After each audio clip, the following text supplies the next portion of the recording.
नमस्कार, मी प्रसाद संगपाळ, जिल्हा आपत्ती व्यवस्थापन अधिकारी, जिल्हाधिकारी कार्यालय कोल्हापूर।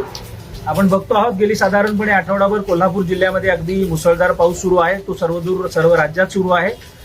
गेल्या 24 तासामध्ये कोल्हापूर जिल्ह्यामध्ये 65 मिलीमीटर पेक्षाही जास्त सरासरी पाऊस झालेला आहे। कारण काल कोल्हापूर जिल्ह्यामध्ये भारतीय हवामान खात्याने आपल्याला रेड अलर्ट दिलेला होता।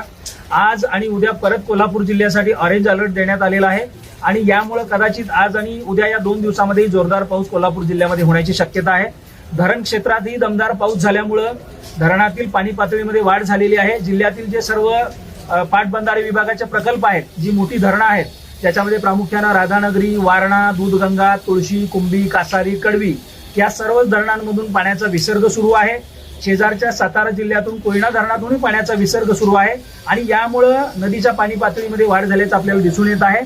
जिल्ह्यातील बऱ्याच ठिकाणी बंधारे पाण्याखाली गेलेले आहेत आणि काही ठिकाणी रस्त्यांवरती पाणी आलेलं आहे। असं जरी असलं तरी सुद्धा कोणत्याही ठिकाणी कोणत्याही भागाचा कोणत्याही गावाचा पूर्णपणे संपर्क तुटलेला नाही। प्रत्येक ठिकाणी पर्यायी मार्गाने वाहतुकीची व्यवस्था उपलब्ध आहे। त्यामुळे जिल्ह्यातील नागरिकांनी कोणताही चिंता करण्याचं, भीती बाळगण्याचं काही कारण नाही आहे। जिल्हा प्रशासनानं जिल्ह्याचे पालकमंत्री माननीय प्रकाश आंबेडकर साहेब आणि जिल्ह्याचे जिल्हाधिकारी अमोल येडगे साहेब यांच्या मार्गदर्शनाखाली अत्यंत नेटकं नियोजन केलेलं आहे।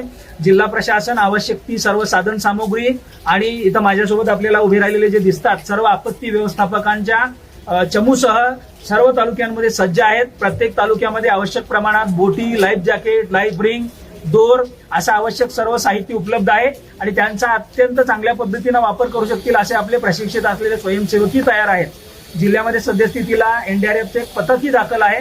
त्यामुळे जर कोणत्याही ठिकाणी आपत्कालीन परिस्थिती निर्माण होते असं वाटलं तर जिल्ह्यातील नागरिकांना मी आपल्या सर्वांच्या माध्यमातून नम्र आवाहन करू इच्छितो की 1077 ह्या आपल्या आपत्ती व्यवस्थापनाच्या टोल फ्री क्रमांकावरती आपण संपर्क साधावा।